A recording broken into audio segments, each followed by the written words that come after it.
Heart of Darkness by Joseph Conrad, Chapter 1. The Nelly, a cruising yawl, swung to her anchor without a flutter of the sails and was at rest. The flood had made, the wind was nearly calm, and being bound down the river, the only thing for it was to come to and wait for the turn of the tide. The sea reach of the Thames stretched before us like the beginning of an interminable waterway. In the offing, the sea and the sky were welded together without a joint, and in the luminous space the tanned sails of the barges, drifting up with the tide, seemed to stand still in red clusters of canvas sharply peaked, with gleams of varnished sprits. A haze rested on the low shores that ran out to sea in vanishing flatness. The air was dark above Gravesend, and farther back still seemed condensed into a mournful gloom, brooding motionless over the biggest and the greatest town on earth. The director of companies was our captain and our host. We four affectionately watched his back as he stood in the bows, looking to seaward. On the whole river there was nothing that looked half so nautical. He resembled a pilot, which to a seaman is trustworthiness personified. It was difficult to realize his work was not out there in the luminous estuary, but behind him, within the brooding gloom.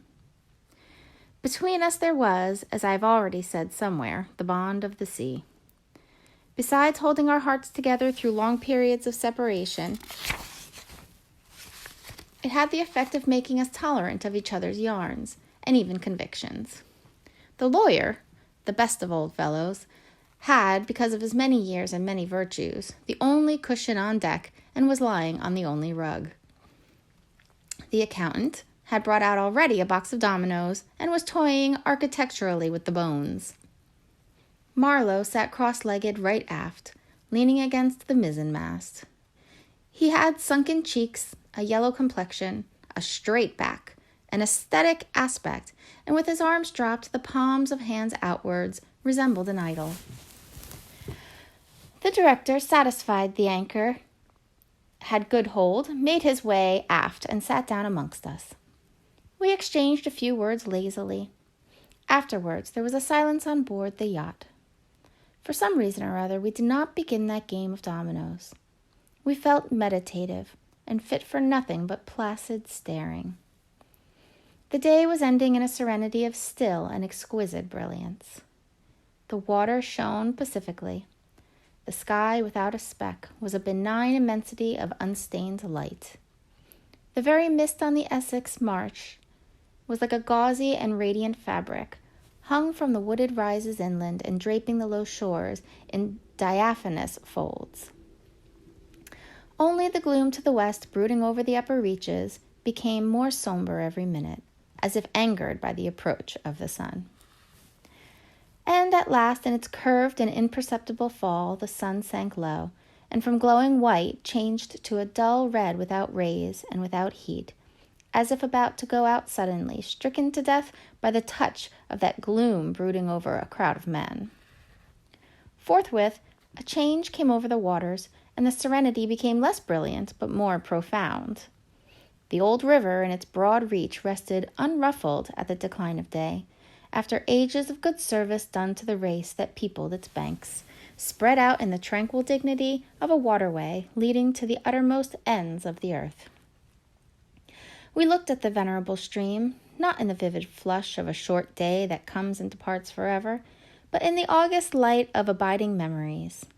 And indeed, nothing is easier for a man who has, as the phrase goes, followed the sea, with reverence and affection, than to evoke the great spirit of the past upon the lower reaches of the Thames. The tidal current runs to and fro in its unceasing service, crowded with memories of men and ships it had borne to the rest of home, or to the battles of sea. It had known and served all the men of whom the nation is proud, from Sir Francis Drake to Sir John Franklin, knights all, titled and untitled, the great knights errant of the sea. It had borne all the ships whose names are like jewels flashing in the night of time, from the Golden Hind, returning with her round flanks full of treasure, to be visited by the Queen's Highness and thus pass out of the gigantic tale, to the Erebus and Terror, bound on other conquests, and that never returned. It had known the ships and the men. They had sailed from Deptford, from Greenwich, from Erith, the adventures of the settlers. King's ships and the ships of men on change, captains, admirals, the dark interlopers of the Eastern trade, and the commissioned generals of East India fleets. Hunters for gold or pursuers of fame, they all had gone out on that stream, bearing the sword and often the torch, messengers of the might within the land, bearers of a spark from the sacred fire. What greatness had not floated on the ebb of that river into the mystery of an unknown earth? The dreams of men, the seed of commonwealths, the germs of empires. The sun set. The dusk fell on the stream, and lights began to appear along the shore. The Chapman lighthouse, a three-legged thing erect on a mud flat, shone strongly. Lights of ships moved in the fairway, a great stir of lights going up and going down. And further west on the upper reaches, the place of the monstrous town was still marked ominously on the sky, a brooding gloom in sunshine, a lurid glare under the stars. "And this also," said Marlowe suddenly, "has been one of the dark places on earth." He was the only man of us who still followed the sea. The worst that could be said of him was that he did not represent his class. He was a seaman, but he was a wanderer too, while most seamen led, if one may so express it, a sedentary life. Their minds are of the stay-at-home order, and their home is always with them, the ship. And so is their country, the sea. One ship is very much like another, and the sea is always the same. In the immutability of their surroundings, the foreign shores, the foreign faces, the changing immensity of life glide past, veiled not by a sense of mystery, but by a slightly disdainful ignorance. For there's nothing mysterious to a seaman unless it be the sea itself, which is a mistress of his existence, and as inscrutable as destiny. For the rest, after his hours of work, a casual stroll or a casual spree on the shore suffices to unfold for him the secret of a whole continent, and generally he finds the secret not worth knowing. The yarns of seamen have a direct simplicity, the whole meaning of which lies within the shell of a cracked nut.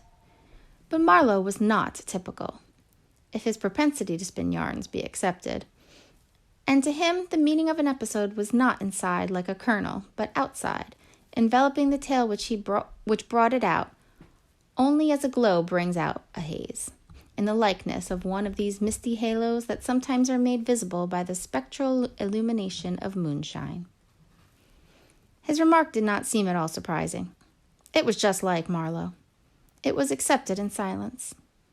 No one took the trouble to grunt even, and presently he said, very slow, "I was thinking of very old times, when the Romans first came here, 1900 years ago, the other day. Light came out of this river since, you say, knights?" "Yes, but it's like a running blaze on a plain, like a flash of lightning in the clouds. We live in the flicker. May it last as long as the old earth keeps rolling. But darkness was here yesterday. Imagine the feeling of a commander of a fine, what do you call 'em, trireme in the Mediterranean, ordered suddenly to the north, run overland across the Gauls in a hurry, put in charge of one of these craft, the legionaries. A wonderful lot of handyman they must have been, too. Used to build, apparently, by the 100 in a month or two, if we may believe what we read. Imagine him here, the very end of the world.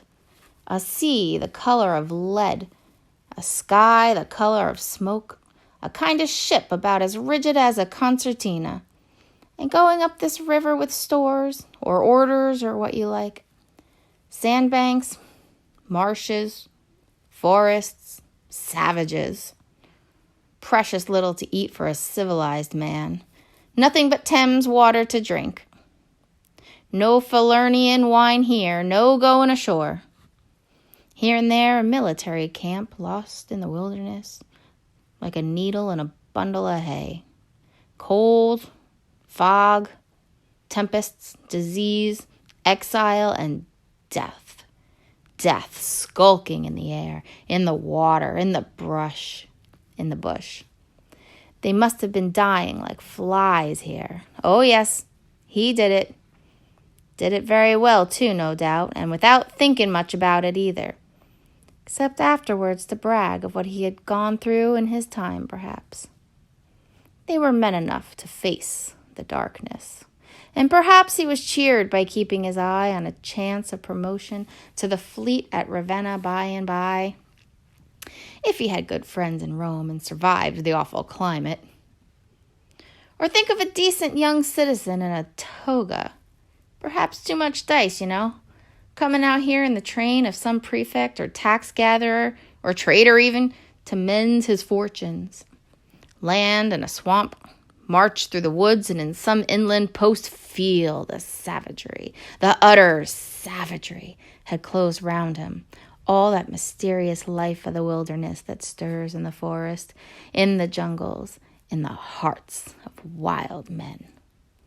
There's no initiation either into such mysteries. He has to live in the midst of the incomprehensible, which is also detestable. And it has a fascination, too, that goes to work upon him. The fascination of the abomination. Imagine the growing regrets, the longing to escape, the powerless disgust, the surrender, the hate. He paused. Mind, he began again, lifting one arm from the elbow, the palm of the hand outward, so that, with his legs folded before him, he had the pose of a Buddha preaching in European clothes, and without a lotus flower. Mind, none of us would feel exactly like this. What saves us is efficiency, the devotion to efficiency. But these chaps were not much account, really. They were no colonists. Their administration was merely a squeeze and nothing more, I suspect. They were conquerors, and for that you only want brute force. Nothing to boast of when you have it, since your strength is just an accident arising from the weakness of others. They grabbed what they could get for the sake of what was to be got. It was just robbery with violence, aggravated murder on a great scale, and men going at it blind, as is very proper for those who tackle a darkness. The conquest of the earth, which mostly means the taking it away from those who have a different complexion or slightly flatter noses than ourselves, is not a pretty thing when you look into it too much. What redeems it is the idea only. An idea at the back of it, not a sentimental pretense, but an idea, and an unselfish belief in the idea, something you can set up and bow down before and offer a sacrifice to. He broke off. Flames glided in the river, small green flames, red flames, white flames, pursuing, overtaking, joining, crossing each other, then separating slowly or hastily. The traffic of the great city went on in the deepening night upon the sleepless river. We looked on, waiting patiently. There was nothing else to do till the end of the flood. But it was only after a long silence when he said in a hesitating voice, "I suppose you fellows remember I did once turn freshwater sailor for a bit?" That we knew we were fated, before the ebb began to run, to hear about one of Marlowe's inconclusive experiences.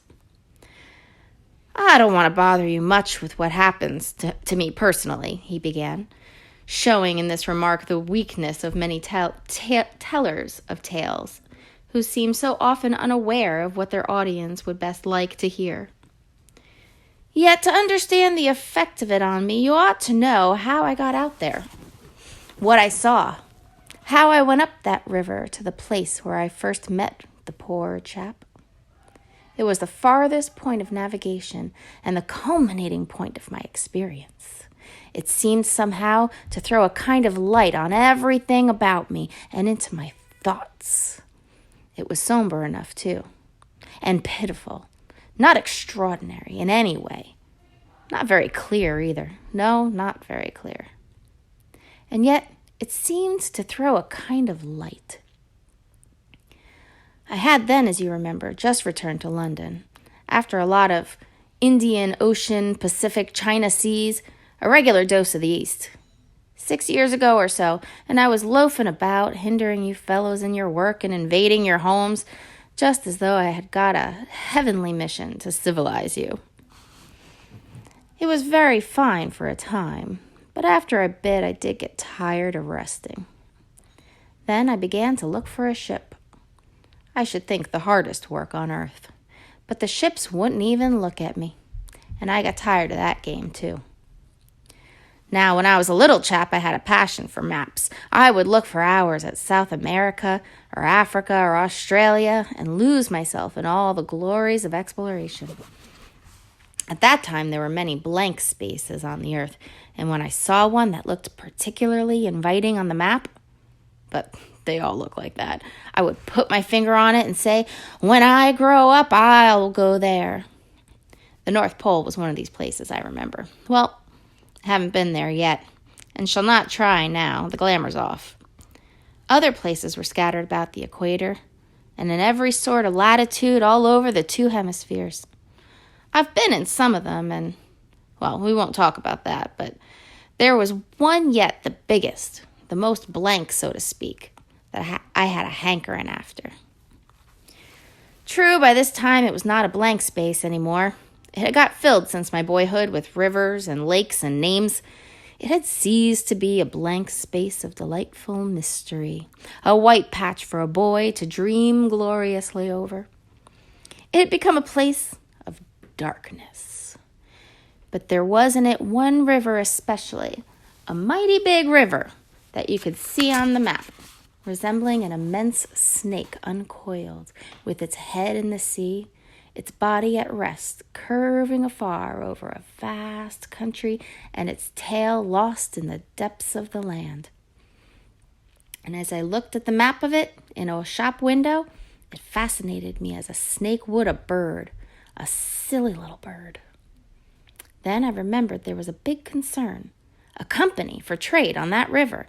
Dash it all, I thought to myself, they can't trade without using some kind of craft on that lot of fresh water, steamboats. Why shouldn't I try to get charge of one? I went on along Fleet Street, but could not shake off the idea the snake had charmed me. You understand it was a continental concern, that trading society.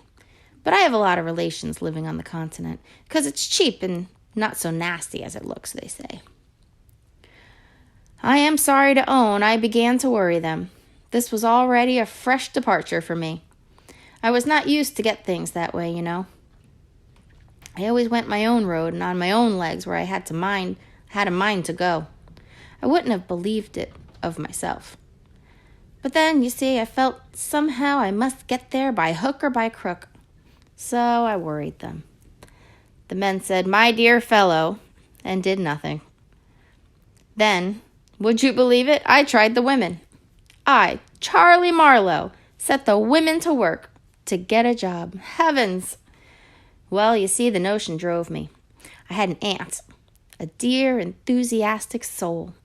She wrote, "It will be delightful. I'm ready to do anything for you. It is a glorious idea.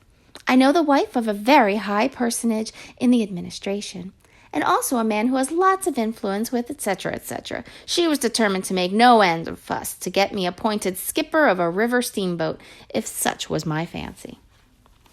I got my appointment, of course, and I got it very quick. It appears the company had received news that one of their captains had been killed in a scuffle with the natives. This was my chance, and it made me the more anxious to go. It was only months and months afterwards, when I made the attempt to recover what was left of the body, that I heard the original quarrel arose from a misunderstanding about some hens. Yes, 2 black hens. Freeslaven, that was the fellow's name, a Dane. Thought himself wronged somehow in the bargain, so he went ashore and started to hammer the chief of the village with a stick.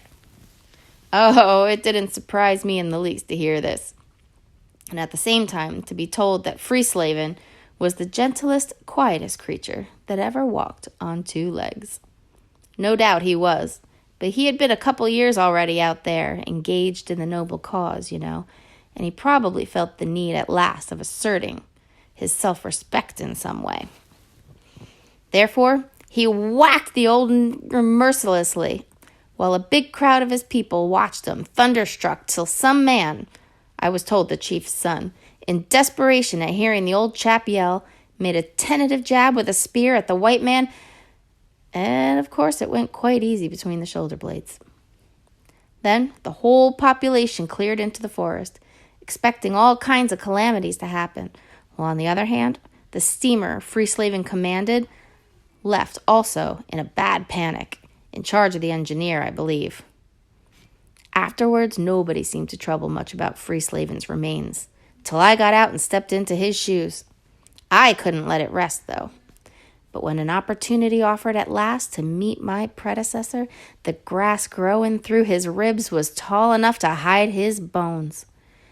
They were all there. The supernatural being had not been touched after he fell, and the village was deserted. The huts gaped black, rotting all askew within the fallen enclosures. A calamity had come to it, sure enough.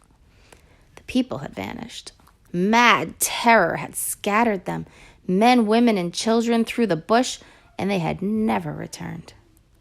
What became of the hens? I don't know either. I should think the cause of progress got them anyhow. However, through this glorious affair, I got my appointment before I had fairly begun to hope for it.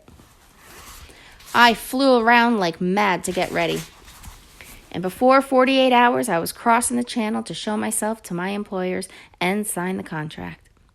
In a very few hours, I arrived in a city that always makes me think of a whited sepulcher.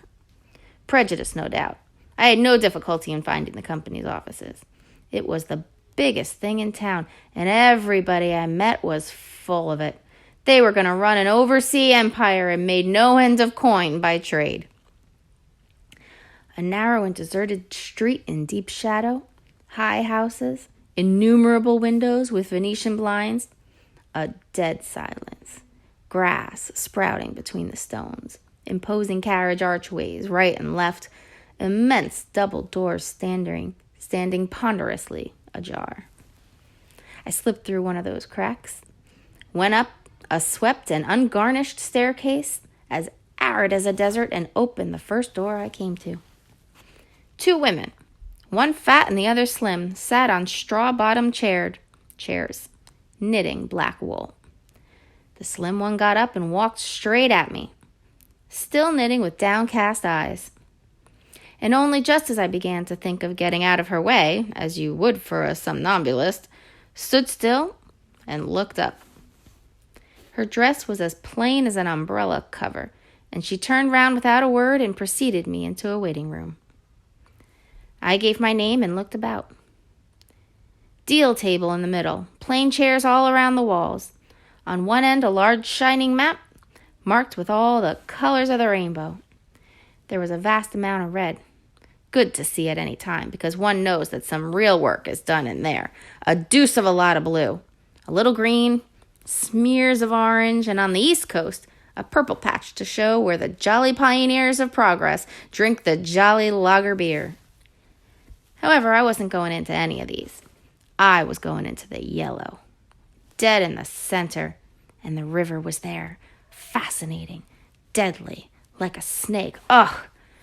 A door opened, a white-haired, secretarial head, but wearing a compassionate expression, appeared, and a skinny forefinger beckoned me into the sanctuary.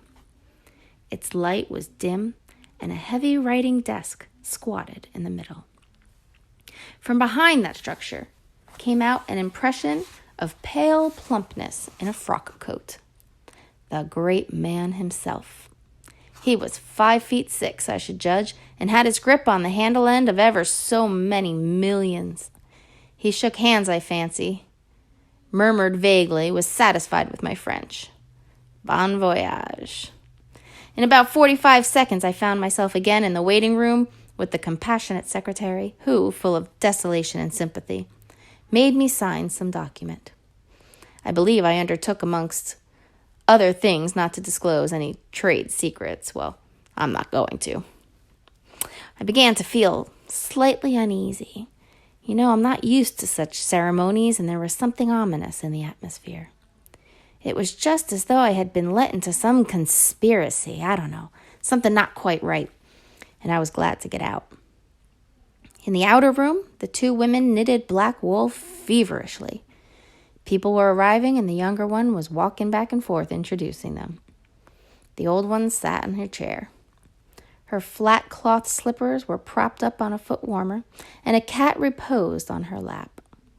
She wore a starched white affair on her head, had a wart on one cheek, and silver-rimmed spectacles hung on the top of her nose. She glanced at me above the glasses. The swift and indifferent placidity of that look troubled me. Two youths with foolish and cheery countenances were being piloted over, and she threw at them the same quick glance of unconcerned wisdom. She seemed to know all about them and about me, too. An eerie feeling came over me. She seemed uncanny and fateful. Often far away, there I thought of these two, guarding the door of darkness, knitting black wool as for a warm pall, one introducing continuously to the unknown, the other scrutinizing the cheery and foolish faces with unconcerned old eyes. Ave, old knitter of black wool, morituri te salutant. Not many of those she looked at ever saw her again, not half by a long way. There was yet a visit to the doctor. A simple formality, assured me the secretary, with an air of taking an immense part in all of my sorrows. Accordingly, a young chap wearing his hat over the left eyebrow, some clerk, I suppose. There must have been clerks in the business, though the house was still as a house in a city of the dead, came from somewhere upstairs and led me forth. She was shabby and careless, with ink stains on the sleeves of his jacket. He was shabby and careless, with ink stains on the sleeves of his jacket, and his cravat was large and billowy, under a chin shaped like the toe of an old boot. It was a little too early for the doctor, so I proposed a drink, and thereupon he delivered a vein of joviality. As we sat over our vermouths, he glorified the company's business, and by I expressed casually my surprise at him not going out there. He became very cool and collected all at once. "I am not such a fool as I look," quoth Plato to his disciples, he said sententiously, emptied his glass with great resolution, and we rose. The old doctor felt my pulse, evidently thinking of something else the while. Good for there," he mumbled, and then with a certain eagerness asked me whether I would let him measure my head. Rather surprised, I said yes, when he produced a thing like calipers, and got the dimensions back and front in every way, taking notes carefully. He was an unshaven little man in a threadbare coat, like a gabardine, with his feet in slippers, and I thought him a harmless fool. "I always ask leave in the interest of science to measure the crania of those going out there," he said. "And when they come back too?" I asked. "Oh, I never see them," he remarked. "And moreover, the changes take place inside, you know." He smiled as if some quiet joke. "So you're going out there. Famous, interesting, too." He gave me a searching glance and made another note. "Ever any madness in your family?" he asked in a matter-of-fact tone. I felt very annoyed. "Is that question in the interests of science, too?" "It would be," he said, without taking notice of my irritation. "Interesting for science to watch the mental changes of individuals on the spot, but—" "Are you an alienist?" I interrupted. "Every doctor should be a little," answered that original imperturbably. "I have a little theory which you messieurs who go out there must help me to prove. This is my share in the advantages my country shall reap from the possession of such a magnificent dependency. The mere wealth I leave to others. Pardon my questions, but you are the first Englishman coming under my observation." I hastened to assure him I was not in the least typical. If I were, said I wouldn't be talking like this with you. What you say is rather profound and probably erroneous, he said with a laugh. Avoid irritation more than exposure to the sun. Adieu. How do you English say, eh? Goodbye. Goodbye. Adieu. In the tropics, one must, before everything, keep calm. He lifted a warning forefinger. Du calme. Adieu. One thing more remained to do. Say goodbye to my excellent aunt. I found her triumphant. I had a cup of tea, the last decent cup of tea for many days, and in a room that most soothingly looked just as you would expect a lady's drawing room to look, we had a long, quiet chat by the fireside. In the course of these confidences, it became quite plain to me I had been represented to the wife of the high dignitary, and goodness knows to how many more people besides, as an exceptional and gifted creature. A piece of good fortune for the company. A man you don't get a hold of every day. Good heavens, and I was going to take charge of a 2-penny, halfpenny river steamboat with a penny whistle attached. It appeared, however, I was also one of the workers, with a capital, you know. Something like an emissary of light. Something like a lower sort of apostle. There had been a lot of such rot let loose in print and talk about just about that time.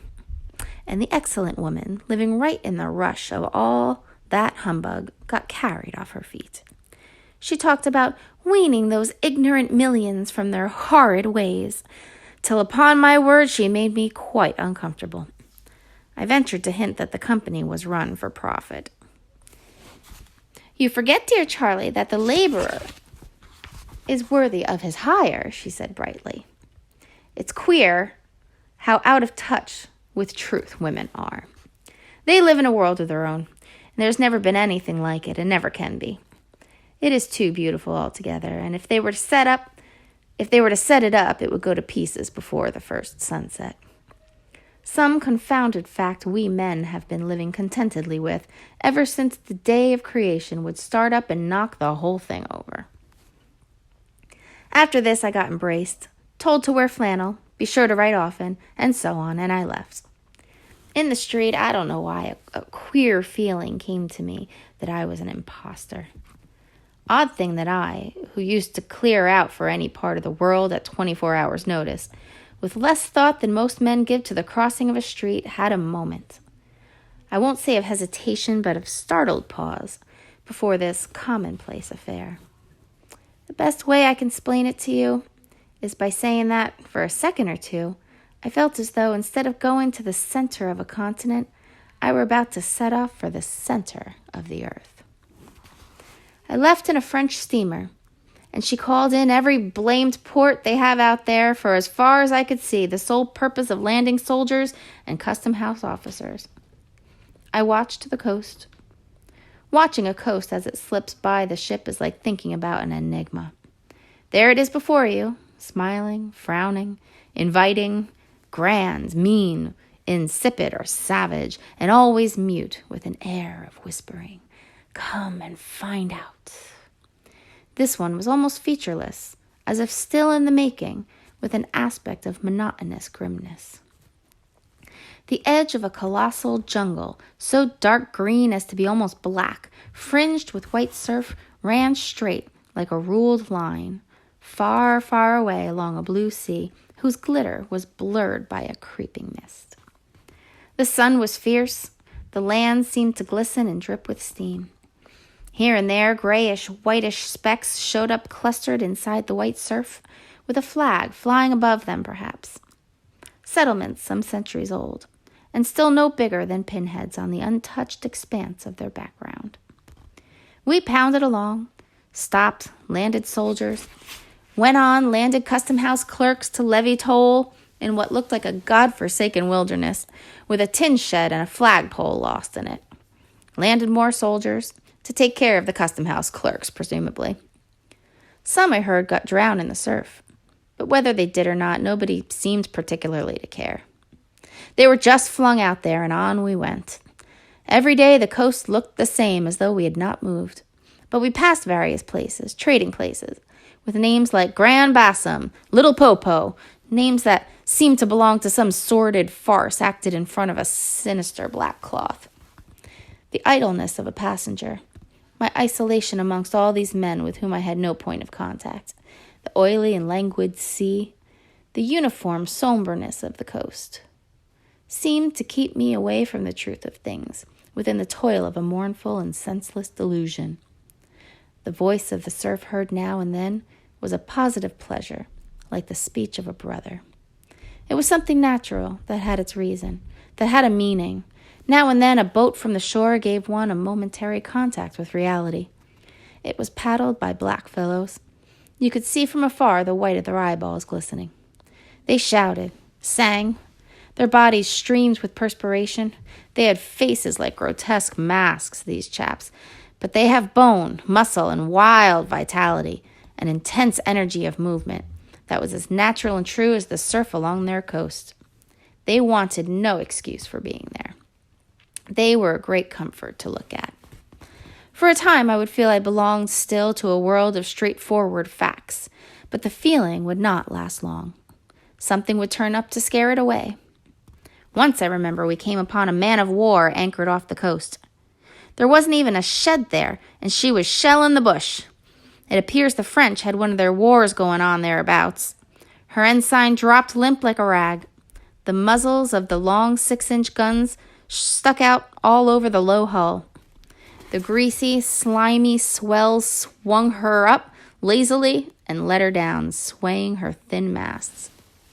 In the empty immensity of earth, sky, and water, there she was, incomprehensible, firing into a continent.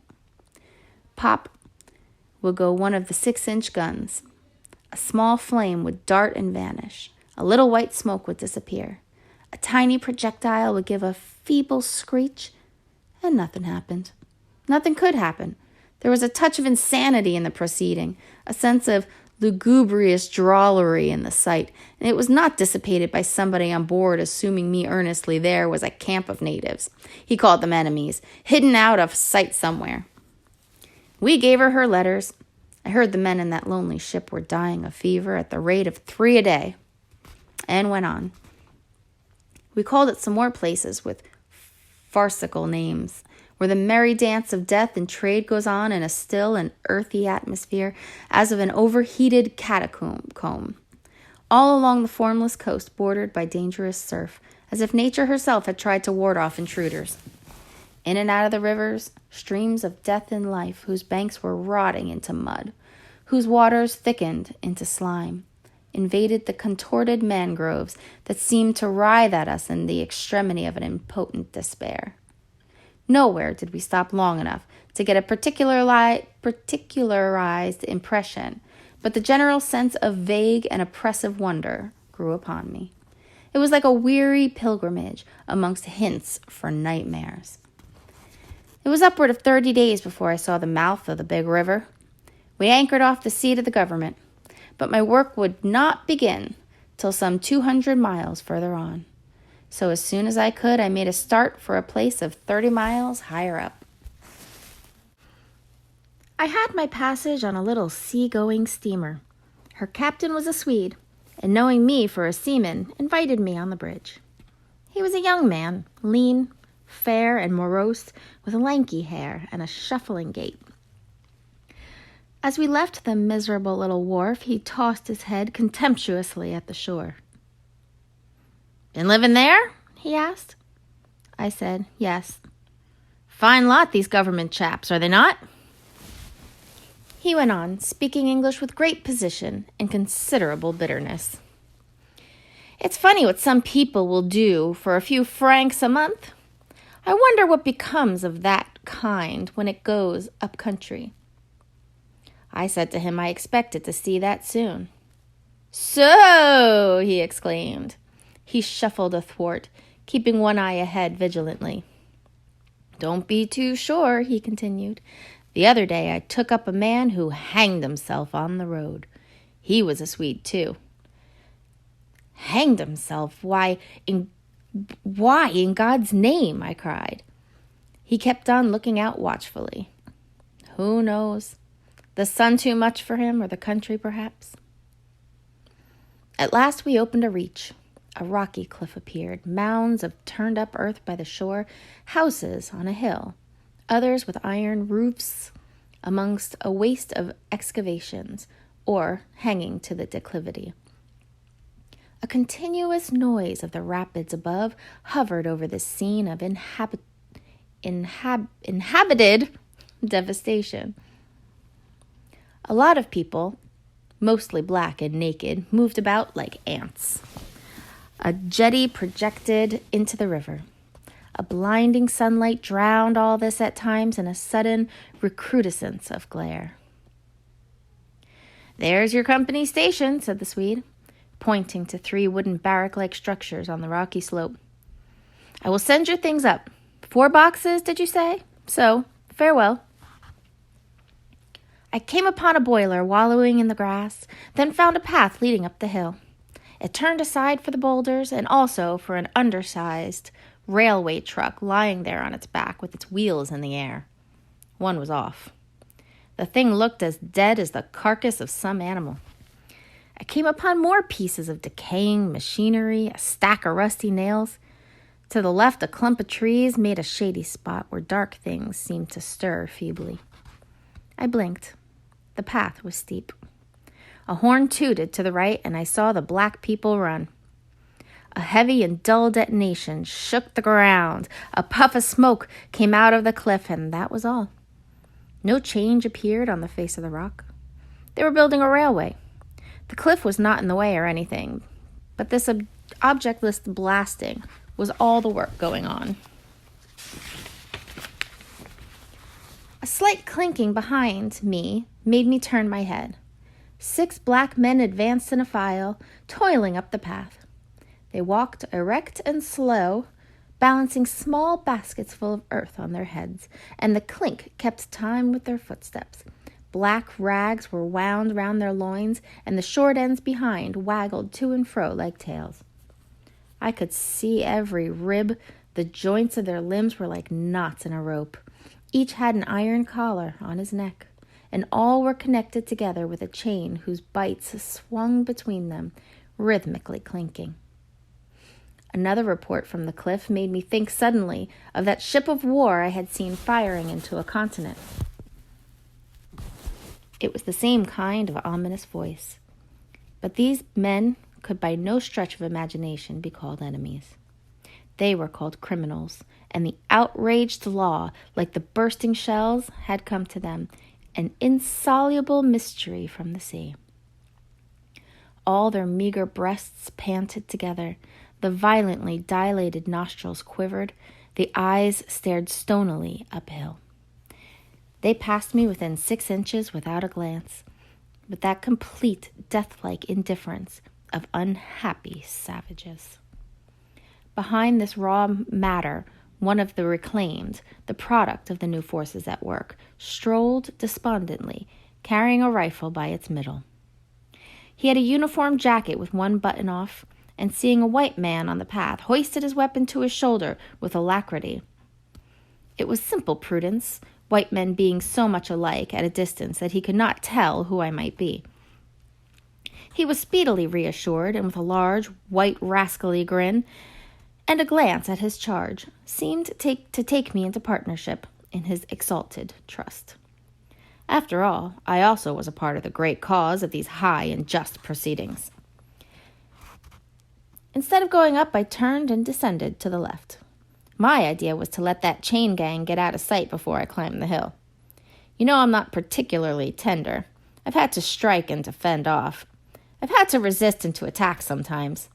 That's only one way of resisting, without counting the exact cost according to the demands of such sort of life as I had blundered into.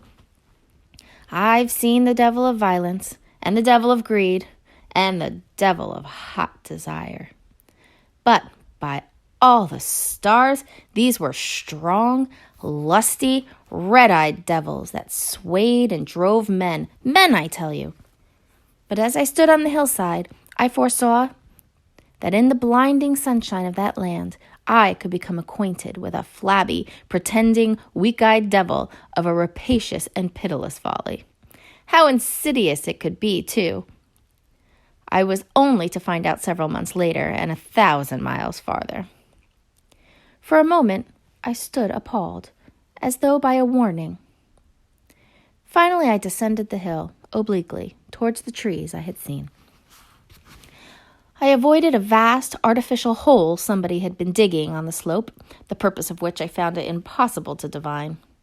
It wasn't a quarry or a sandpit anyhow. It was just a hole. It might have been connected with a philanthropic desire of giving the criminals something to do. I don't know. Then I nearly fell into a very narrow ravine, almost no more than a scar in the hillside. I discovered that a lot of imported drainage pipes for the settlement had been tumbled in there. There wasn't one that was not broken. It was a wanton smash-up. At last I got under the trees. My purpose was to stroll into the shade for a moment. But no sooner within than it seemed to me I had stepped into the gloomy circle of some inferno. The rapids were near, and an uninterrupted, uniform, headlong, rushing noise filled the mournful stillness of the grove, where not a breath stirred, not a leaf moved, with a mysterious sound, as though the tearing pace of the launched earth had suddenly become audible. Black shapes crouched, sat between the trees, leaning against the trunks, clinging to the earth, half coming out, half effaced with the dim light, in all the attitudes of pain, abandonment, and despair. Another mine on the cliff went off, followed by a slight shudder of the soil under my feet. The work was going on. The work! And this was the place where some of the helpers had withdrawn to die. They were dying slowly, it was very clear. They were not enemies. They were not criminals. They were nothing earthly now, nothing but black shadows of disease and starvation lying confusedly in the greenish gloom, brought from all the recesses of the coast and all the legality of time contracts, lost in uncongenial surroundings, fed on unfamiliar food. They sickened, became inefficient, and were then allowed to crawl away and rest. These moribund shapes were free as air and nearly as thin. I began to distinguish the gleam of the eyes under the trees. Then, glancing down, I saw a face near my hand. The black bones reclined at full length with one shoulder against the tree, and slowly the eyelids rose and the sunken eyes looked up at me, enormous and vacant, a kind of blind white flicker in the depths of the orbs, which died out slowly. The man seemed young, almost a boy, but with them it's hard to tell. I found nothing else to do but to offer him one of my good Swede's ship's biscuits I had in my pocket. The fingers closed slowly on it and held. There was no other movement and no other glance. He had tied a bit of white worsted round his neck. Why? Where'd he get it? Was it a badge, an ornament, a charm, a propitiatory act? Was there any idea at all connected with it? It looked startling around his black neck, this bit of white thread from beyond the seas. Near the same tree, 2 more bundles of acute angles sat with their legs drawn up. One, with his chin propped on his knees, stared at nothing in an intolerable and appalling manner. His brother Phantom, rested its forehead, as if overcome with great weariness. And all about, others were scattered in every pose of contorted collapse, as in some picture of a massacre or a pestilence. While I stood horror-struck, one of these creatures rose to his hands and knees and went off on all 4s towards the river to drink. He lapped out of his hand, then sat up in the sunlight, crossing his shins in front of him, and after a time let his woolly head fall on his breastbone. I didn't want any more loitering in the shade, and I made haste towards the station. When near the buildings, I met a white man in such an unexpected elegance of get-up that in the first moment I took him for a sort of vision. I saw a high starched collar white cuffs, a light alpaca jacket, snowy trousers, a clean necktie, and varnished boots. No hat. Hair parted, brushed, oiled, under a green-lined parasol held in a big white hand. He was amazing and had a pen holder behind his ear. I shook hands with this miracle, and I learned he was the company's chief accountant and that all the bookkeeping was done at this station. He had come out for a moment, he said, to get a breath of fresh air. The expression sounded wonderfully odd with its suggestion of sedentary desk life. I wouldn't have mentioned the fellow to you at all, only it was from his lips that I first heard the name of the man who was so indissolubly connected with the memories of that time. Moreover, I respected the fellow. Yes, I respected his collars, his vast cuffs, his brushed hair. His appearance was certainly that of a hairdresser's dummy, but in the great demoralization of the land, he kept up his appearance. That's backbone. His starched collars and got-up shirt fronts were achievements of character. He'd been out nearly 3 years, and later I could not help asking him how he managed to sport such linen. He had just the faintest blush and said modestly, "I've been teaching one of the native women about the station. It was difficult. She had a distaste for the work." Thus this man had verily accomplished something, and he was devoted to his books, which were in apple pie order. Everything else in the station was in a muddle. Heads, things, buildings, strings of dusty with splay feet arrived and departed.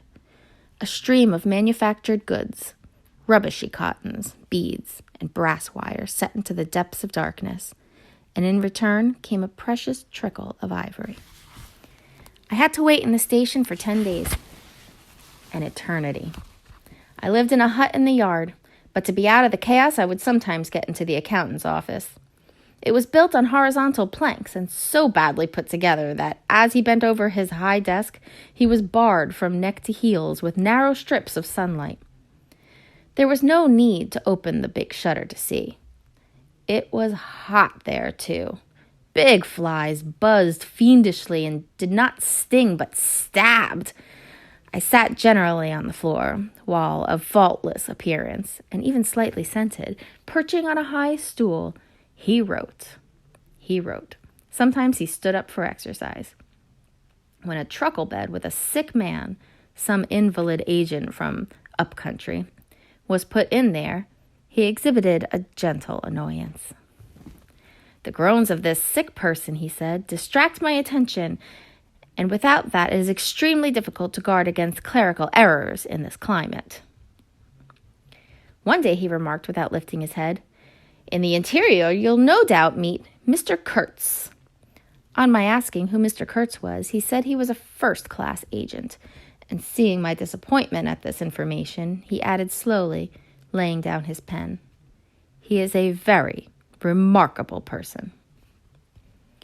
Further questions elicited from him that Mr. Kurtz was at present in charge of a trading post, a very important one, in the true ivory country, at the very bottom of there, sends in as much ivory as all the others put together.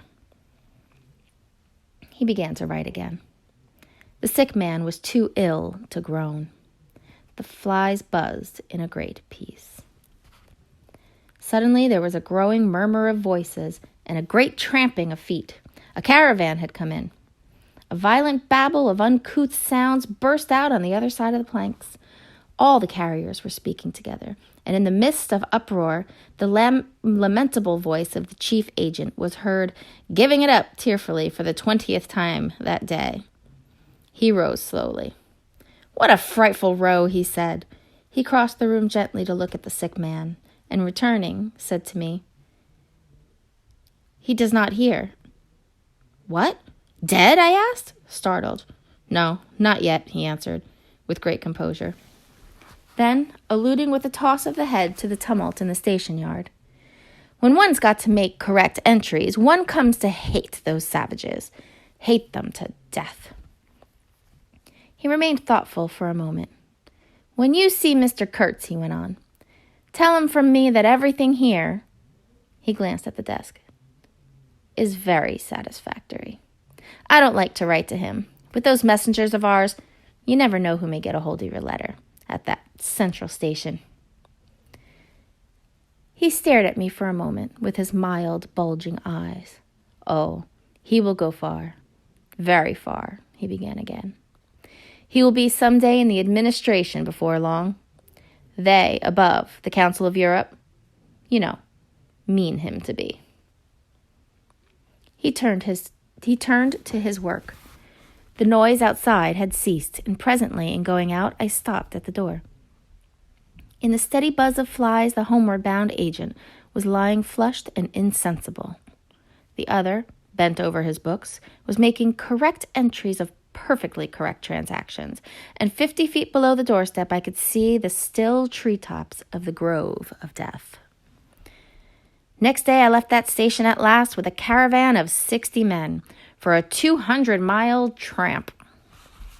No use telling you much about that. Paths everywhere, a stamped-in network of paths spreading over the empty land, through the long grass, through burnt grass, through thickets, down and up chilly ravines, up and down stony hills, ablaze with heat, and a solitude.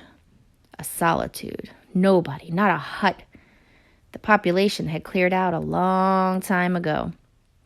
Well, if a lot of mysterious, armed with all kinds of fearful weapons, suddenly took to traveling on the road between Deal and Gravesend, catching the yokels right and left to carry heavy loads for them, I fancy every farm and cottage thereabouts would get empty very soon. Only here, the dwellings were gone, too. Still, I passed through several abandoned villages. There's something pathetically childish in the ruins of grass walls. Day after day, with the stamp and shuffle of a 60 pair of bare feet behind me, each pair under a 60-pound load. Camp, cook, sleep, strike camp, march. Now and then a carrier dead in harness, at rest in the long grass near the path with an empty water guard and his long staff lying by his side. A great silence around and above. Perhaps on some quiet night the tremor of far-off drums. Sinking, swelling, a tremor vast, faint. A sound, weird, appealing, suggestive, and wild. And perhaps with as profound a meaning as the sound of bells in a Christian country. Once a white man in an unbuttoned uniform camping on the path with an armed escort of lank Zanzibaris, very hospitable and festive, not to say drunk, was looking after the upkeep of the road, he declared. Can't say I saw any road or any upkeep unless the body of a middle-aged Negro with a bullet hole in the forehead, upon which I absolutely stumbled 3 miles farther on, may be considered as a permanent improvement. I had a white companion, too.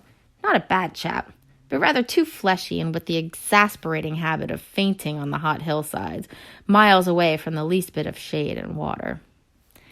Annoying, to hold your own coat like a parasol over a man's head while he's coming to. I couldn't help asking him once what he meant by coming there at all. To make money, of course. What do you think, he said, scornfully. Then he got fever and had to be carried in a hammock slung under a pole.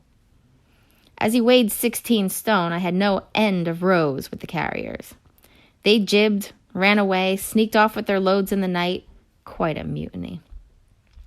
So one evening I made a speech in English with gestures, not one of which was lost to the 60 pairs of eyes before me, and the next morning I started the hammock off, in front all right.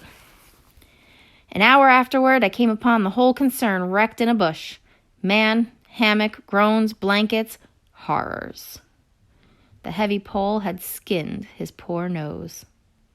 He was very anxious for me to kill somebody, but there wasn't the shadow of a carrier near. I remembered the old doctor. It would be interesting for science to watch the mental changes of individuals on the spot. I felt I was becoming scientifically interesting. However, all that is to no purpose. On the 15th day, I came in sight of the big river again and hobbled into the central station. It was on a backwater surrounded by scrub and forest, with a pretty border of smelly mud on one side, and on the 3 others enclosed by a crazy fence of rushes. A neglected gap was all the gate it had, and the first glance at the place was enough to let you see the flabby devil was running that show. White men with long staves in their hands appeared languidly from amongst the buildings, strolling up to take a look at me, and then retired out of sight somewhere.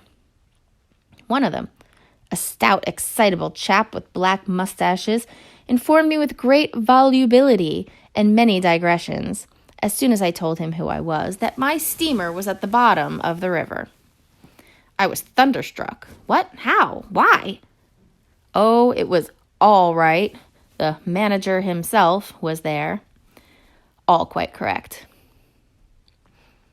Everybody had behaved splendidly. You must, he said in agitation, go and see the general manager at once. He is waiting.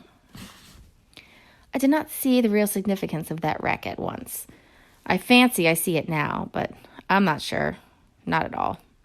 Certainly the affair was too stupid, when I think of it, to be altogether natural. Still.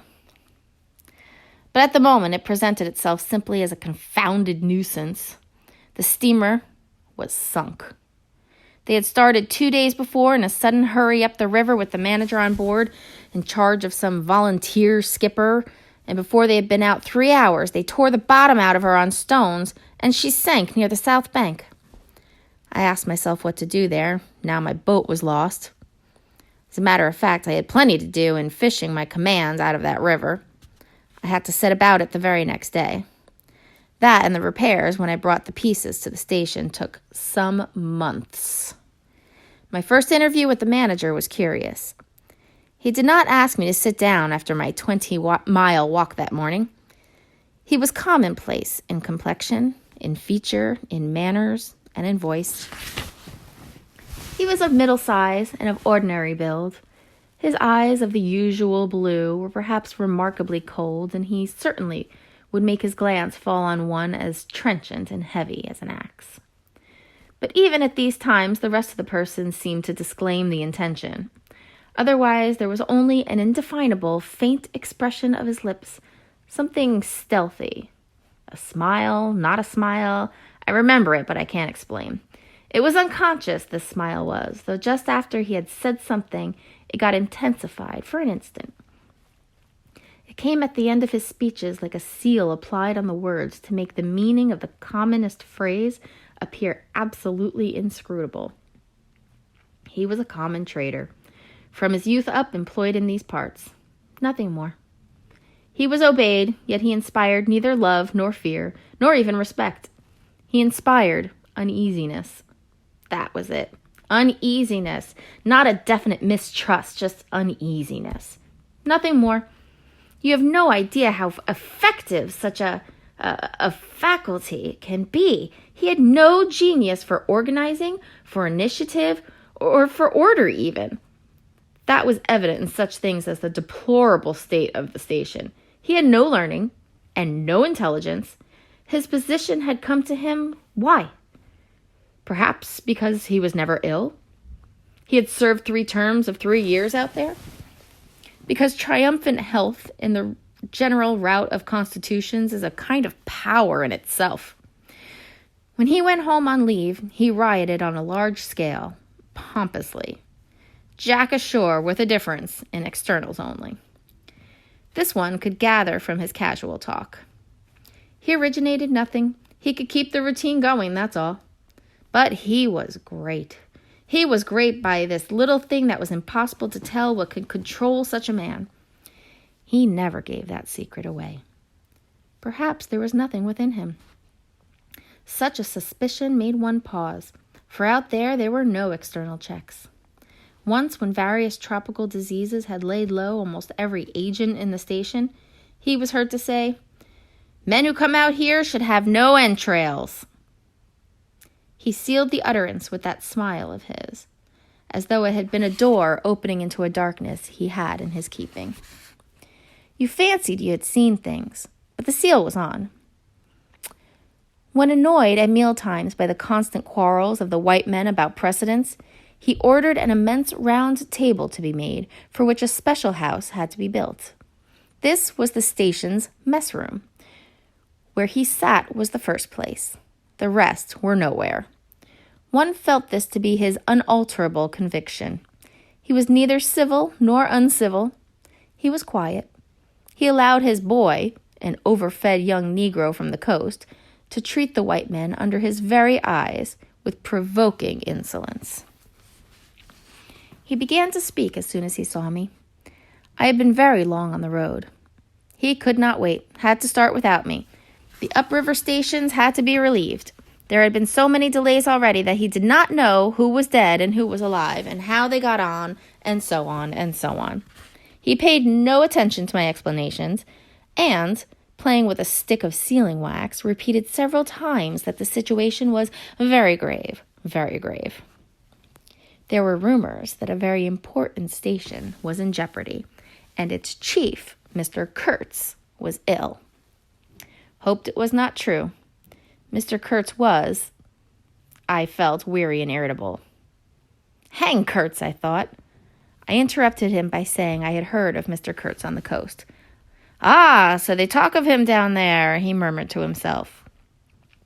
Then he began again, assuring me Mr. Kurtz was the best agent he had, an exceptional man, of the greatest importance to the company. Therefore, I can understand his anxiety. He was, he said, very, very uneasy. Certainly he fidgeted on his chair a good deal, exclaimed, "Ah, Mr. Kurtz," broke the stick of sealing wax and seemed dumbfounded by the accident. Next thing he wanted to know, how long it would take to... I interrupted him again. Being hungry, and kept on my feet, too, I was getting savage. "How can I tell?" I said. "I haven't even seen the wreck yet. Some months, no doubt." All this talk seemed to me so futile. "Some months," he said. "Well, let's say 3 months before we can make a start. Yes, that ought to do the affair." I flung out of his hut. He lived all alone in a clay hut with a sort of veranda, muttering to myself my opinion of him. He was a chattering idiot. Afterwards I took it back, when it was borne in upon me startlingly with what extreme nicety he had estimated the time requisite for the affair. I went to work the next day, turning, so to speak, my back on that station. In that way only, it seemed to me, I could keep my hold on the redeeming facts of life. Still, one must look about sometimes. And then I saw this station, these men strolling aimlessly about in the sunshine of the yard. I asked myself sometimes what it all meant. They wandered here and there with their absurd long staves in their hands, like a lot of faithless pilgrims bewitched inside a rotten fence. The word ivory rang in the air, was whispered, was sighed. You would think they were praying to it. A taint of imbecile rapacity blew through it all, like a whiff from some corpse. By Jove, I've never seen anything so unreal in my life. And outside, the silent wilderness surrounding this cleared speck on the earth struck me as something great and invincible, like evil or truth, waiting patiently for the passing away of this fantastic invasion. Oh, these months. Well, never mind. Various things happened. One evening, a grass shed, full of calico, cotton prints, beads, and I don't know what else, burst into a blaze so suddenly that you would have thought the earth had opened to let an avenging fire consume all that trash. I was smoking my pipe quietly by my dismantled steamer, and saw them all cutting capers in the light, with their arms lifted high, when the stout man with mustaches came tearing down to the river, a tin pail in his hand, assured me that everybody was behaving splendidly, dipped about a quart of water and tore back again. I noticed there was a hole in the bottom of his pail. I strolled up. There was no hurry. You see, the thing had gone off like a box of matches. It had been hopeless from the very first. The flame had leaped high, driven everybody back, lighted up everything, and collapsed. The shed was already a heap of embers, glowing fiercely. A was being beaten nearby. They said he had caused the fire in some way. Be that as it may, he was screeching most horribly. I saw him later, for several days, sitting in a bit of shade, looking very sick and trying to recover himself. Afterwards he arose and went out, and the wilderness, without a sound, took him into its bosom again. As I approached the glow from the dark, I found myself at the back of two men talking. I heard the name of Kurtz pronounced, then the words, "Take advantage of this unfortunate accident." One of the men was the manager. I wished him a good evening. "Did you ever see anything like it, eh? It is incredible," he said, and walked off. The other man remained. He was a first-class agent, young, gentlemanly, a bit reserved, with a forked little beard and a hooked nose. He was standoffish with the other agents, and they, on their side, said he was the manager's spy upon them. As to me, I'd hardly ever spoken to him before. We got into talk, and by we strolled away from the hissing ruins. Then he asked me to his room, which was in the main building of the station. He struck a match, and I perceived that this young aristocrat had not only a silver-mounted dressing-case, but also a whole candle all to himself. Just at that time the manager was the only man supposed to have any right to candles. Native mats covered the clay walls. A collection of spears, assegais, shields, knives was hung up in trophies. The business entrusted to this young fellow was the making of bricks, so I had been informed. But there wasn't a fragment of a brick anywhere in the station, and he had been there more than a year, waiting. It seems he could not make bricks without something, I don't know what, straw maybe? Anyway, it could not be found there. And as it was not likely to be sent from Europe, it did not appear clear to me what he was waiting for. An act of special creation, perhaps? However, they were all waiting, all the 16 or 20 pilgrims of them, for something. And upon my word, it did not seem an uncongenial occupation from the way they took it, though the only thing that ever came to them was disease, as far as I could see. They beguiled the time by backbiting and intriguing against each other in a foolish kind of way. There was an air of plotting about that station, but nothing came of it, of course. It was as unreal as everything else, as the philanthropic pretense of the whole concern, as their talk, as their government, as their show of work. The only real feeling was a desire to get appointed to a trading post, where ivory was to be had, so that they could earn percentages. They intrigued and slandered and hated each other only on that account. But as to effectually lifting a little finger, oh no, by heavens, there is something after all in the world, allowing one man to steal a horse, while another must not look at a halter. Steal a horse straight out! Very well, he has done it. Perhaps he can ride it. But there is a way of looking at a halter that would provoke the most charitable of saints into a kick.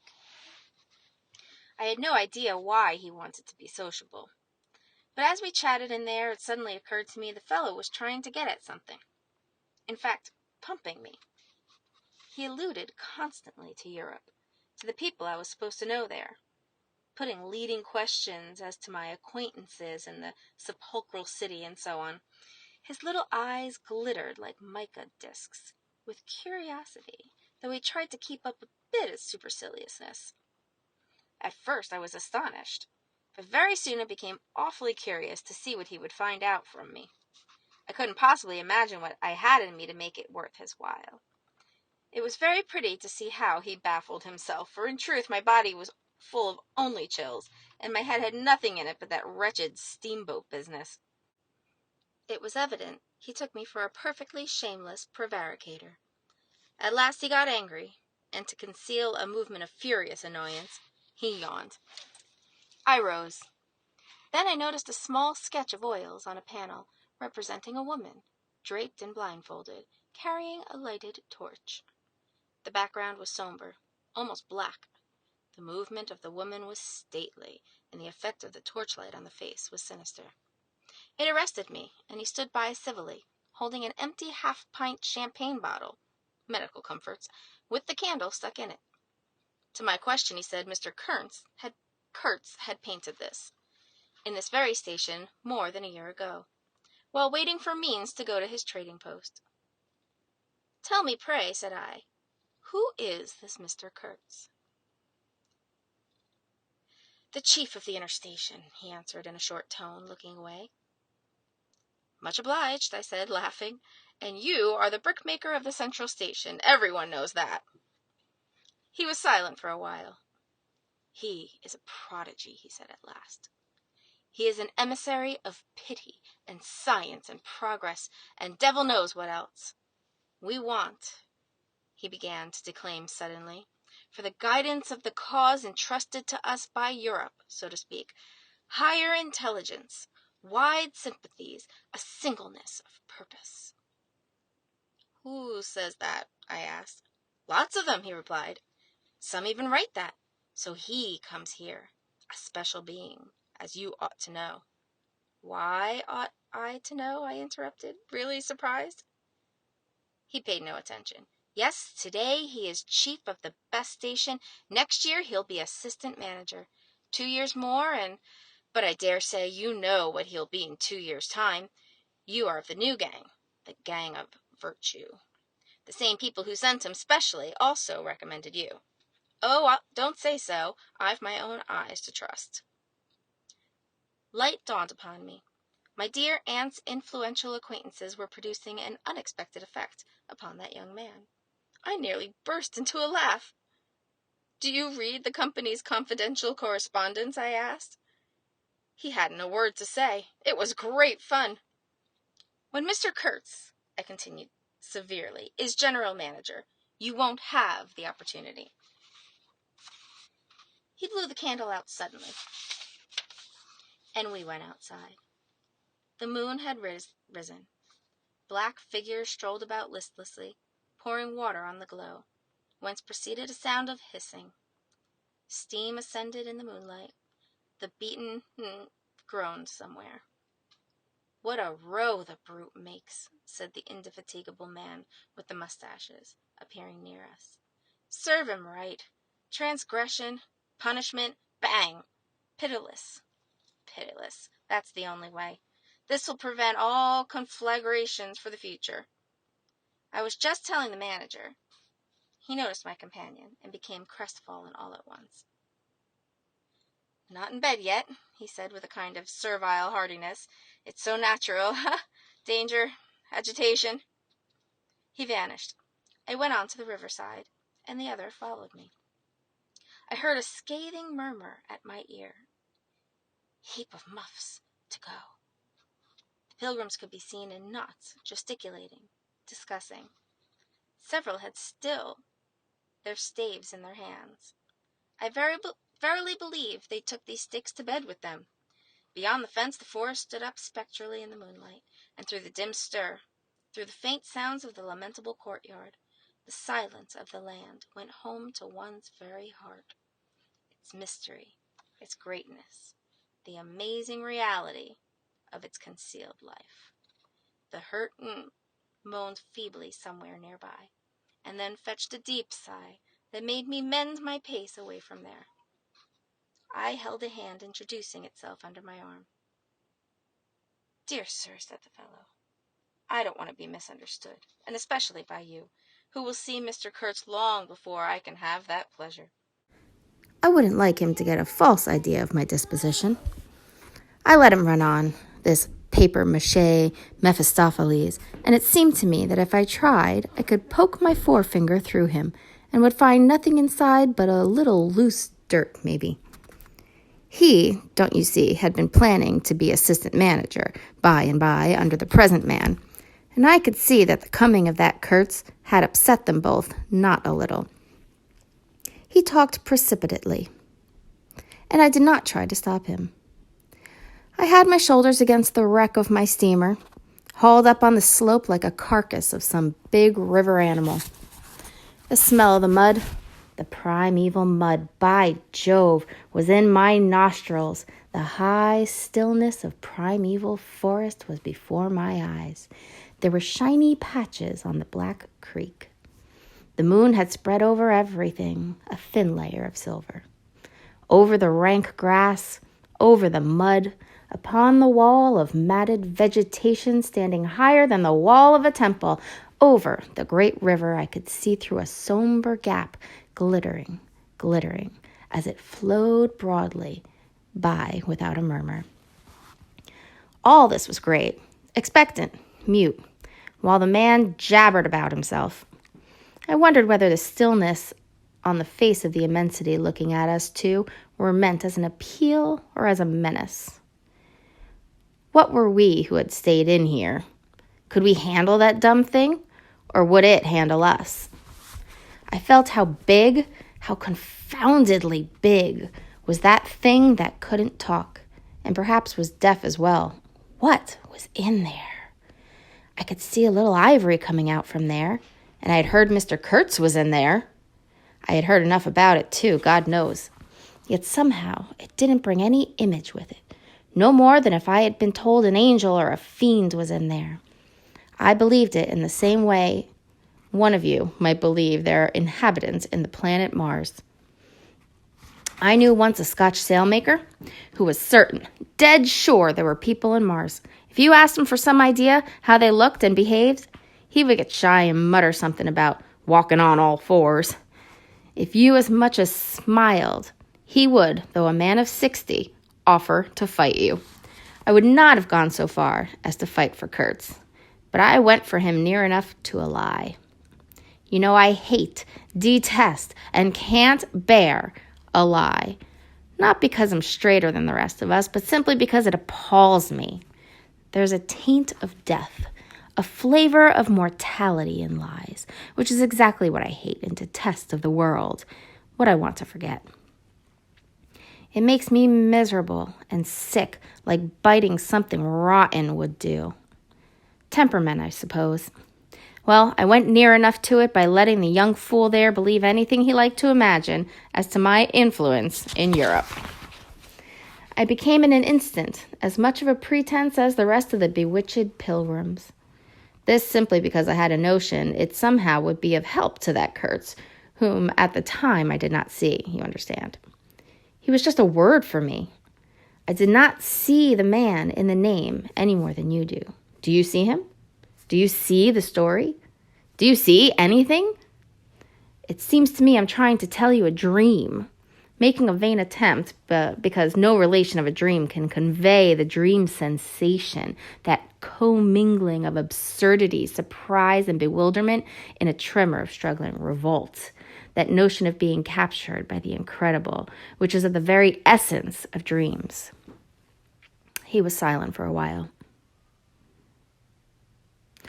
No, it is impossible.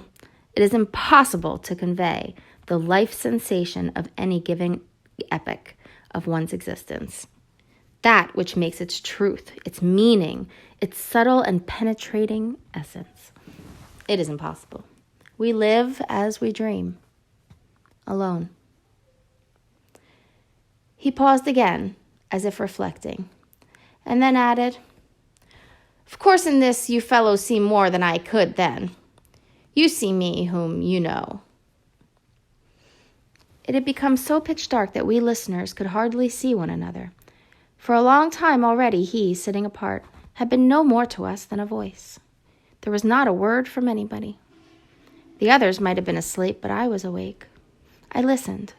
I listened on the watch for the sentence, for the word that would give me the clue to the faint uneasiness inspired by this narrative that seemed to shape itself without human lips in the heavy night air of the river. "Yes, I let him run on," Marlowe began again, "and think what he pleased about the powers that were behind me, I did. And there was nothing behind me. There was nothing but that wretched, old, mangled steamboat I was leaning against, while he talked fluently about the necessity for every man to get on. And when one comes out here, you conceive it's not to gaze at the moon. Mr. Kurtz was a universal genius, but even a genius would find it easier to work with adequate tools, intelligent men. He did not make bricks. Why, there was a physical impossibility in the way, as I was well aware. And if he did secretarial work for the manager, it was because no sensible man rejects wantonly the confidence of his superiors. Did I see it? I saw it.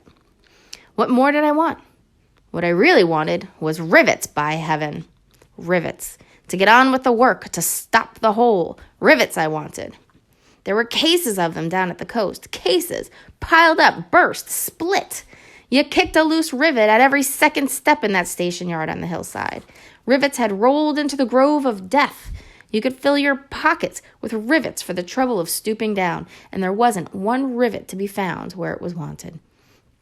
We had plates that would do, but nothing to fasten them with. And every week the messenger, a lone Negro, letter bag on shoulder and staff in hand, left our station for the coast. And several times a week a coast caravan came in with trade goods, ghastly glazed calico that made you shudder only to look at it, glass beads, value about a penny a quart, confounded spotted cotton handkerchiefs, and no rivets. 3 carriers could have brought all that was wanted to set that steamboat afloat. He was becoming confidential now, but I fancy my unresponsive attitude must have exasperated him at last, for he judged it necessary to inform me he feared neither God nor devil, let alone any mere man. I said I could see that very well, but what I wanted was a certain quantity of rivets, and rivets were what really Mr. Kurtz wanted, if he had only known it. Now letters went to the coast every week. "My dear sir," he cried, "I write from dictation. I demand rivets." There was a way, for an intelligent man. He changed his manner. He became very cold and suddenly began to talk about a hippopotamus. Wondered whether, sleeping on board the steamer, I stuck to my salvage night and day, I wasn't disturbed. There was an old hippo that had the bad habit of getting out on the bank and roaming at night over the station grounds. The pilgrims used to turn out in a body and empty every rifle they could lay hands on him. Some even had sat up o' nights for him. All this energy was wasted, though. "That animal has a charmed life," he said, "but you can say this only of brutes in this country. No man, you apprehend me? No man here bears a charmed life." He stood there for a moment in the moonlight, with his delicate hooked nose set a little askew, and his mica eyes glittering without a wink. Then, with a curt "good night," he strode off. I could see he was disturbed and considerably puzzled, which made me feel more hopeful than I had been for days. It was a great comfort to turn from that chap to my influential friend, the battered, twisted, ruined tin pot steamboat. I clambered on board. She rang under my feet like an empty Huntley and Palmer biscuit tin kicked along a gutter. She was nothing so solid in make and rather less pretty in shape, but I had expended enough hard work on her to make me love her. No influential friend would have served me better. She had given me a chance to come out a bit, to find out what I could do. No, I don't like work. I'd rather laze about and think of all the fine things that can be done. I don't like work, no man does, but I like what is in the work, the chance to find yourself. Your own reality, for yourself, not for others, what no other man can ever know. They can only see the mere show, and never can tell what it really means. I was not surprised to see somebody sitting aft on the deck, with his legs dangling over the mud. You see, I rather chummed with the few mechanics there were in that station, whom the other pilgrims naturally despised, on account of their imperfect manners, I suppose. This was the foreman, a boiler-maker by trade, a good worker. He was a lank, bony, yellow-faced man with big, intense eyes. His aspect was worried, and his head was as bald as the palm of my hands. But his hair, in falling, seemed to have stuck to his chin and had prospered in the new locality, for his beard hung down to his waist. He was a widower with 6 young children. He had left them in charge of a sister of his to come out there, and the passion of his life was pigeon flying. He was an enthusiast and a connoisseur. He would rave about pigeons. After work hours, he used sometimes to come over from his hut for a talk about his children and his pigeons. At work, when he had to crawl in the mud under the bottom of the steamboat, he would tie up that beard of his in a kind of white serviette he brought for the purpose. It had loops to go over his ears. In the evening, he could be seen squatted on the bank, rinsing that wrapper in the creek with great care, then spreading it solemnly on a bush to dry. I slapped him on the back and shouted, "We shall have rivets!" He scrambled to his feet, exclaiming, "No, rivets!" as though he couldn't believe his ears. Then in a low voice, I don't know why we behaved like lunatics. I put my finger to the side of my nose and nodded mysteriously. "Good for you," he cried, snapped his fingers above his head, lifting one foot. I tried to jig. We capered on the iron deck. A frightful clatter came out of that hulk, and the virgin forest on the other bank of the creek sent it back in a thundering roll upon the sleeping nation. It must have made some of the pilgrims sit up in their hovels. A dark figure obscured the lighted doorway of the manager's hut, vanished. Then, a second or so after, the doorway itself vanished too. We stopped, and the silence driven away by the stamping of our feet flowed back again from the recesses of the land. The great wall of vegetation, an exuberant and entangled mass of trunks, branches, leaves, boughs, festoons, motionless in the moonlight, was like a rioting invasion of soundless life. A rolling wave of plants piled up, crested, ready to topple over the creek to sweep every little man of us out of his little existence. And it moved not. A deadened burst of mighty splashes and snorts reached us from afar, as though an ichthyosaurus had been taking a bath of glitter in the great river. "After all," said the Boilermaker in a reasonable tone, "why shouldn't we get the rivets?" "Why not, indeed? I did not know of any reason why we shouldn't." "They'll come in 3 weeks," I said confidently. But they didn't. Instead of rivets, there came an invasion, an infliction, a visitation. It came in sections during the next 3 weeks, each section headed by a donkey carrying a white man in new clothes and tan shoes, bowing from that elevation right and left to the impressed pilgrims. A quarrelsome band of footsore, sulky, trod on the heels of the donkey. A lot of tents, camp stools, tin boxes, white cases, brown bales would be shot down in the courtyard, and the air of mystery would deepen a little over the muddle of the station. 5 such installments came, with their absurd air of disorderly flight from the loot of innumerable outfit shops and provision stores, that one would think they were lugging after a raid into the wilderness for equitable division. It was an inextricable mess of things decent in themselves, but that human folly made look like the spoils of thieving.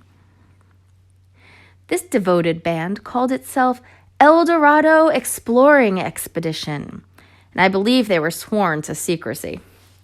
Their talk, however, was the talk of sordid buccaneers.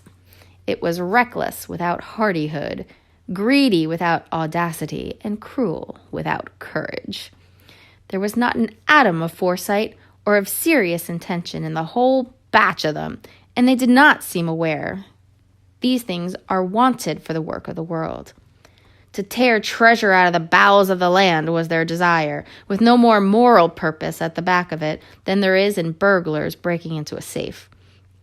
Who paid the expenses of the noble enterprise, I don't know, but the uncle of our manager was leader of that lot. In exterior, he resembled a butcher in a poor neighborhood, and his eyes had a look of sleepy cunning.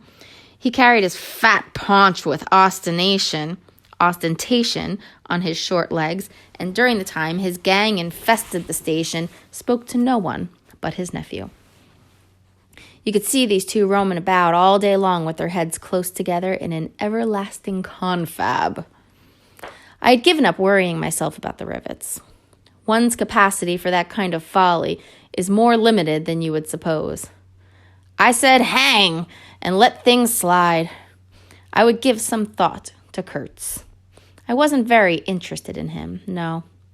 Still, I was curious to see whether this man, who had come out equipped with moral ideas of some sort, would climb to the top after all, and how he would set about his work when there.